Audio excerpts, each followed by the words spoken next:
Hello, everyone, and welcome to our Week 2 English 90 webinar. My name's Paul, and I'm looking forward to working with you today. All right, so to begin,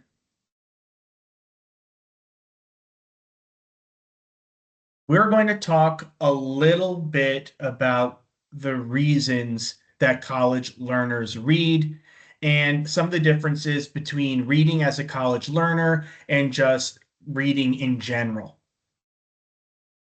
So college learners, unlike other learners necessarily, read for information. College learners read for deeper understanding and for challenging what they thought they knew. Context clues are incredibly important for college learners in terms of processing academic reading material. Sometimes we misunderstand a sentence because it contains a key word that we don't know. When that happens, we can try using context clues or words around the unfamiliar word to help us figure out the meaning, and we'll look at some examples in today's webinar. Okay, context clues exercises. The 5 types of context clues are definition, synonym, restatement, contrast, examples, general sense of the sentence, and clue from another sentence. For each sentence below, you're going to use the context to help you determine the meaning of the italicized word or the word in bold. Let's get started. Okay, because there was so little precipitation this year, the crops dried up and died. We have 3 possibilities: A, fertilizer, B, planting, or C, rain. Now, regardless of whether or not you know the meaning of the word precipitation, for the purpose of this example, I want you to imagine that you don't. Okay?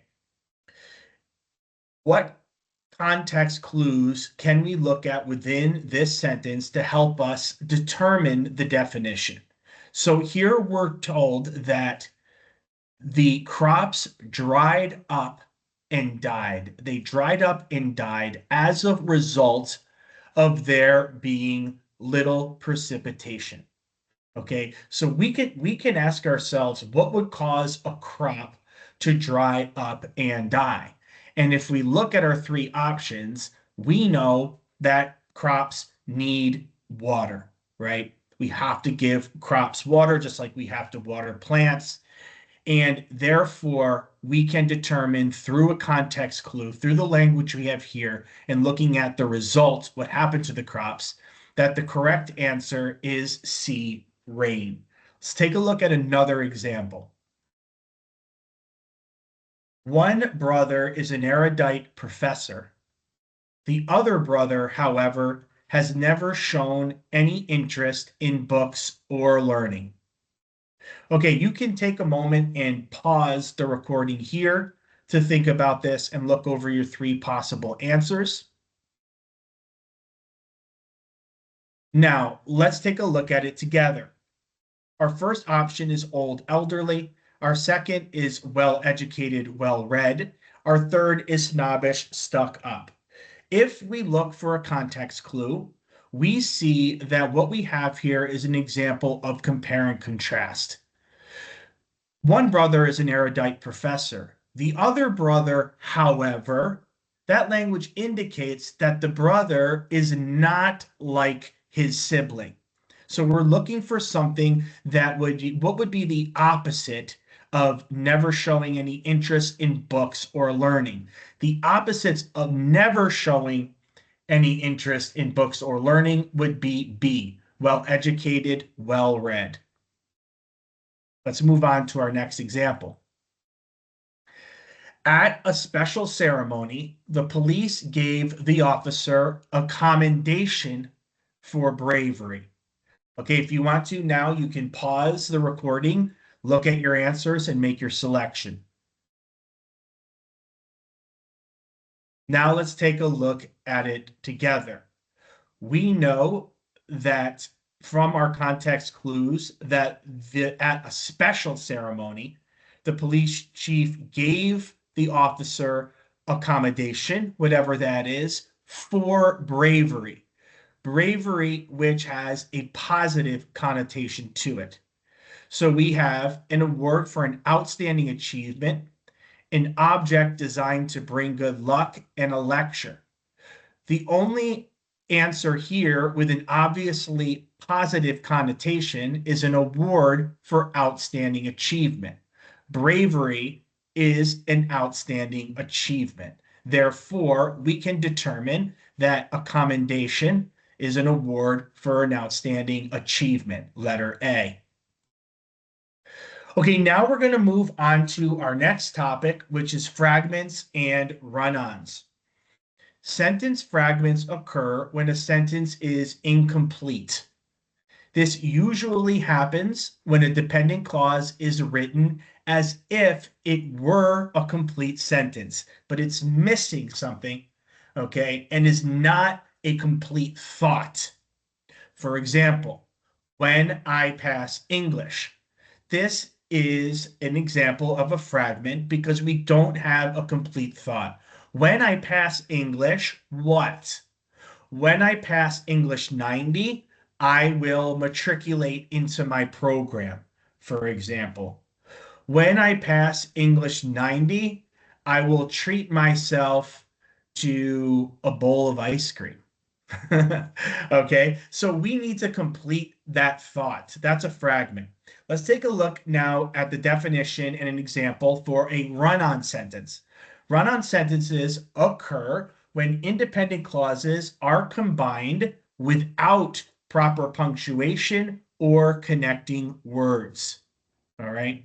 Independent clauses are clauses that convey a complete thought. They could stand alone as a sentence. All right. When we combine them, we have to use proper punctuation or connecting words. For example, the movie theater was dark and it was too expensive, but we really wanted to see the movie, so we bought tickets. Okay, here we're cramming together too many complete thoughts, too many independent clauses. The movie theater was dark, period. It was too expensive, comma, but we really wanted to see the movie, so we bought tickets. There are a number of ways that you can break this up, okay? A couple things to consider is here, for example, the movie theater was dark is followed by and. We can put a period here and then start a new sentence and eliminate this and, or another option would be to put a comma before the and.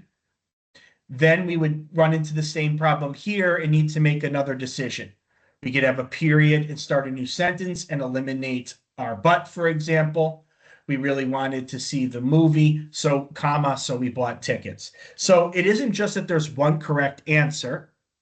What we want to take away from this is that when we combine independent clauses or complete thoughts, we have to have proper punctuation and or connecting words. Okay, let's look at a few examples through exercises, and I want you to determine whether or not each example is a sentence or a fragment. Go ahead and pause the recording at this time, and then write down S for sentence or F for fragment for all 5 of the exercises. Okay, now we're going to take a look at them together. The cow in the field is a fragment. In this case, we're missing a verb. We need some kind of action or condition. The cow was in the field. The cow was eating or grazing, even better, in the field. Okay, so the action or the state is what we're missing in this instance. The sweet little bird in the tree. We have the same problem here. We have a subject. The sweet little bird is our subject. In the tree is what we call a prepositional phrase begins with the preposition in, and ends with the noun tree. But we're missing our verb. The sweet little bird was in the tree. The sweet little bird sang in the tree. Okay, we have to have a subject and we have to have a verb to form a sentence. Number 3, the food tastes delicious. Okay, in this case, we have a subject, food, a verb, taste. How does it taste? It tastes delicious. Here we have a complete thought with a subject and a verb. It's a sentence. Number 4, every day after school, we have a fragment. We don't have a subject. We don't have a verb. Every day after school, I go out with my friends. Okay. I watch a film on Netflix. Okay. So every day after school is a fragment. Number 5, people talked. Here we do have a subject and verb, but we don't have a complete thought. People talked about what? People talked about how much they loved English 90 webinars, right? People talked about what they were going to do after they passed English 90. So we have to complete the thought there. Okay, let's look at a few more exercises, and I want you to tell me if it's a sentence or a run-on. Here we have 4 exercises. Go ahead and pause the recording and write S for sentence or R for run-on for numbers 1 through 4.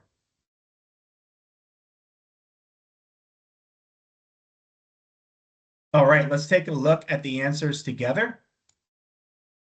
Number 1, beware of an overly attractive offer. It may just be a bait to catch you. Here we have a run-on where we've crammed together 2 independent clauses. Here we have beware of an overly attractive offer.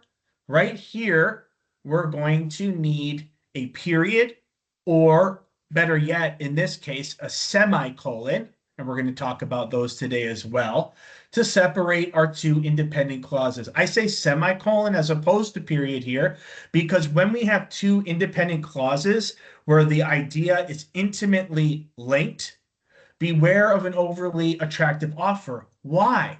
Because it may just be a bait to catch you. So the second independent clause provides the reason for the first. That's an intimate relationship. We don't necessarily need a period. A period would be grammatically correct. But a semicolon is, instead of like a whole stop rest, it's like a half rest, and it indicates intimacy between the clauses. Okay, we could also add a coordinating conjunction. We could say something like, for example, beware of an overly attractive offer, as it may just be a bait to catch you. All right, so we have a number of potential solutions here grammatically. Let's take a look at number 2. Recently, I attended a conference. I met the vice president of the company there. After we have a comma splice here, instead of a comma to separate our 2 main ideas, our 2 sentences, we need a period. Recently, I attended a conference, period. I met the vice president of the company there. All right. So here, instead of this comma, we want a period. Number 3. Number 3 is a sentence. It's good to go. Necessity forces the poor to take up unpleasant tasks, sometimes in violation of the law. Sometimes in violation of law is not an independent clause. It's a fragment if it was on its own. And that's why the comma is the correct use here. It's additional information in the form of a phrase. Okay. Number 4. We have another run-on, and we need 2 sentences here. Opposition parties are opposing the government even on the issue of national security, where we must stand united. Okay, all of that can work as a complete sentence, but then we would need a period here, and then a second sentence, a house divided cannot stand. That's a separate thought, a complete idea that must stand alone.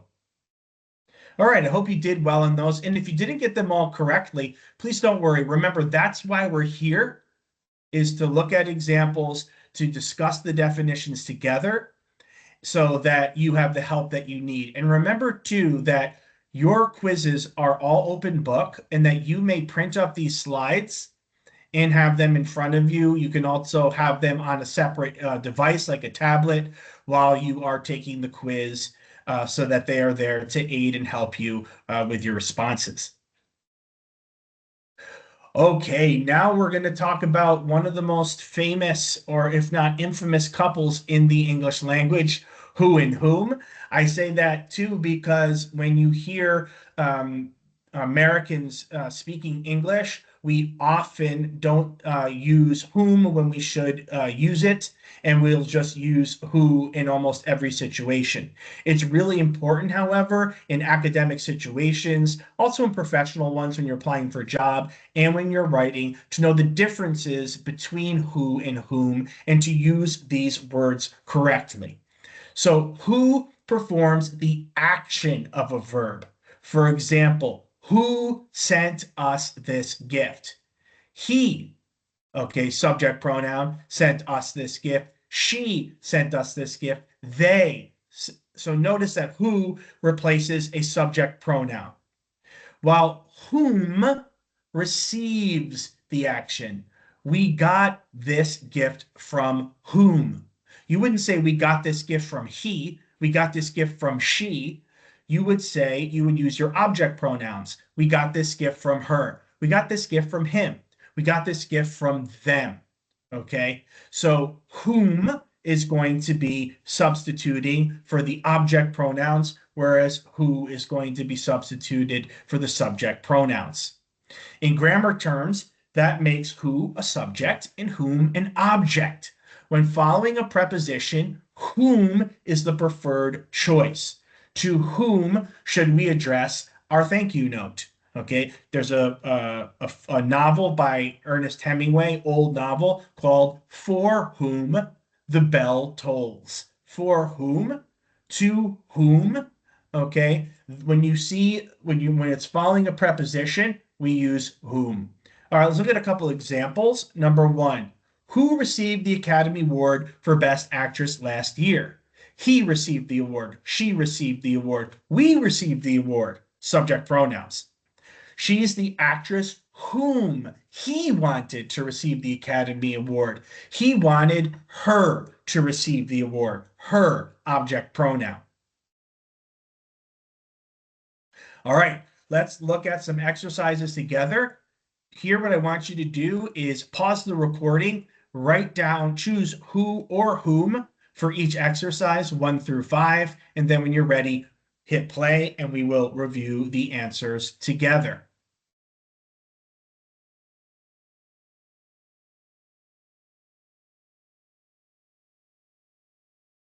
Okay, for number 1, we have who.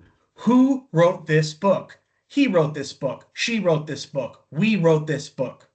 Number 2, whom are you going to recommend? You are going to recommend him. You are going to recommend her. I am going to recommend them. Okay, so object pronouns. Number 3, it doesn't look like this is the right address. Whom did you ask for directions? I asked him. I asked her. I asked them. Object pronouns. Number 4, I know exactly whom I'm going to support in the upcoming election. I am going to support her. I am going to support him. Okay, object pronouns. Lastly, number 5, that's the professor who spent 10 years living with the pygmies in Central Africa. He spent 10 years. He, subject pronoun. Okay, so once you make that distinction and understanding that whom is represented by or stands in for object pronouns, whereas who stands in for subject pronouns, always apply that test to determine which you should use. Let's move on now to our next topic, which is colons. A colon looks like two dots, one on top of the other. And here you see an example here inside these parentheses. And always has a space after it. Colons are used to introduce or point to other related text, such as a list, a quotation, an explanation, or an emphasis. Colons always come after independent clauses. Colons always come after independent clauses. So you can always look at the placement of a colon and see and ask yourself the question, is everything before this an independent clause, a complete thought or idea, something that could stand alone as a sentence? The answer needs to be yes. Examples. I've got one more question, colon. What are you doing here? I've got one more question is a complete thought or idea. It's an independent clause, could stand alone as a sentence. What are you doing here tells us what's the question. There it is. What are you doing here? Number 2, there are 5 people in my department. Again, that's an independent clause, could stand alone as a sentence. Who are the 5 people? After the colon, we have a list. Jessica, Raul, Sean, Jamal, and me. Number 3, we moved here for one reason. That's a complete thought, independent clause. What is that one reason? We can state it after the colon. Opportunity. Okay, now we're going to talk about semicolons. I promised you we would, and here we are. A semicolon looks like a comma with a period sitting on top of it. There it is right there inside the parentheses. The semicolon is used 2 ways. It can demonstrate a close relationship between 2 complete sentences. I mentioned that to you before. We talked about intimacy between the clauses. Or it can clarify the elements of a complicated list whose elements include commas. Okay, otherwise it can be really difficult to comprehend the information in the sentence. Let's take a look at one example of each way. The first sentence, she didn't want to study English and math, semicolon. She just wanted to be a nurse. Okay, she didn't want to study English and math is an independent clause. We have a subject, we have a verb, we have a complete thought. It could be its own sentence. She just wanted to be a nurse, same thing. However, there's an intimacy between these 2 clauses because the second one provides the reason. Why didn't she want to study English and math? Because she just wanted to be a nurse. Because of that intimacy between the 2 independent clauses, the close relationship between them, we can separate those 2 independent clauses with a semicolon. Let's look at the next example, clarifying the elements of a complicated list whose elements include commas. They visited several places while on the cruise, including Barcelona, Spain, Marseille, France, Palma de Mallorca, Spain, and Rome, Italy. Notice that we have a comma after each city and a semicolon following each country or nation. This way, we are able to understand the elements included in the sentence. Barcelona, comma, Spain is one place. Semicolon. Marseille, comma, France is a second place. Okay? And so the information is clearly conveyed as a result of our use of semicolons in this example. Okay, now I want you to try a few exercises on your own, and I want you to determine in each example if you need a colon or a semicolon. Okay, so write for each one, 1 through 5, C for colon or S for semicolon. Hit pause on the recording and come back when you are ready. Okay, let's go ahead and take a look at the answers together. Number 1, Young-hee failed her English test, semicolon. Nevertheless, she was able to get a good job. Here we have 2 independent clauses. When we are separating 2 independent clauses that have a close relationship, we use a semicolon. Number 2, I bring everything I need to class every day. Colon, my pens, my books, and my dictionary. Here we have an independent clause before the colon, followed by a list after the colon. I bring everything I need to class every day. What are the things I need? My pens, my books, and my dictionary. Number 3, there are 2 things about him that drive me crazy.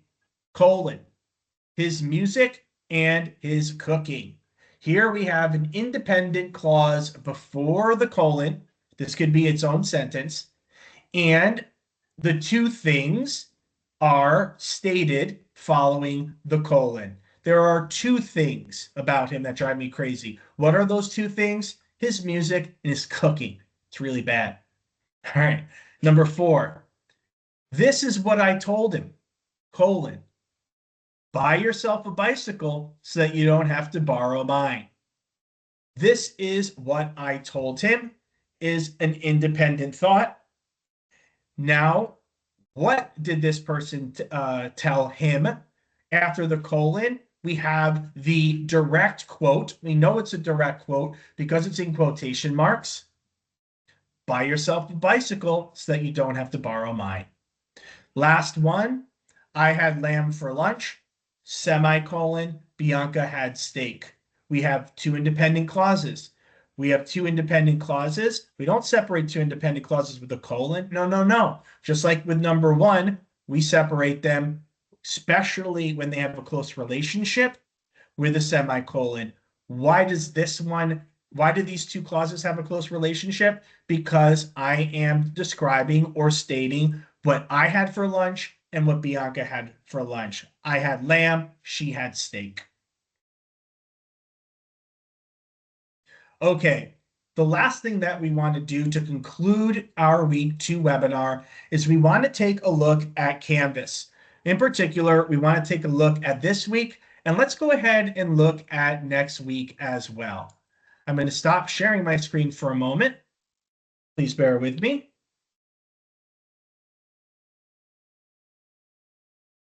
And I'm going to reshare with you now. Okay, so here we are at the home page. Your home page, regardless of your instructor, will look like this, of course. What we want to do is we want to go to the left and click left side menu and click on modules. Let's scroll down to where we are, which is week 2. Remember, always begin each week by clicking on the welcome to week, in this case 2. This is always your starting point because here you're going to find out what your learning objective is for the week. And also you're going to have your checklist. This is going to remind you of everything that you need to do on this given week. First, please read all the current announcements from your professor. Absolutely essential. Then we can go to our grammar guide here, which of course you can download and should download. And you have the topics that you're going to look at: pronouns, sentence fragments, run-on sentences, and comma splices. Okay, punctuation and mechanics guide. You are going to, that's this one here. Here are all the different topics. Even if for some reason there's a problem with the page numbers in your manuals, make sure that you are going over these specific topics, okay? Then you're going to read I Am Writing Blindly, and you're going to have 3 grammar quizzes and a reading quiz, all of which are open book. So if we go back to modules week 2, we see our 3 grammar quizzes here, and then our reading material and our reading quiz. Remember that you can click on the reading material before you take the quiz. You can download the PDF here. You can print it. You can mark it up. You can mark it up with a pen, highlighter. You can do it digitally if you have a tablet that you prefer. And this is an open book quiz. So you want to read this carefully, mark it up, fully engage with it before you actually take the quiz. Okay. And that is going to be this week, which is week 2. Taking a look at week 3, we're going to follow the same procedures. Click on Welcome to Week 3. Read your learning objectives so you know what the objectives are for you for the week, and then review your checklist. Make sure that you do everything there. Go back to modules.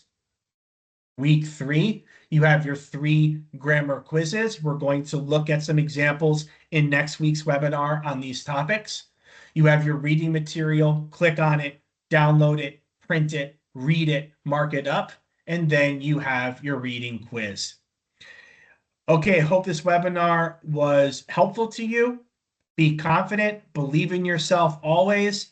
Make sure you have all the notes you need so that you can take full advantage of the fact that your quizzes are open book, and have a wonderful week, everyone. Thanks so much.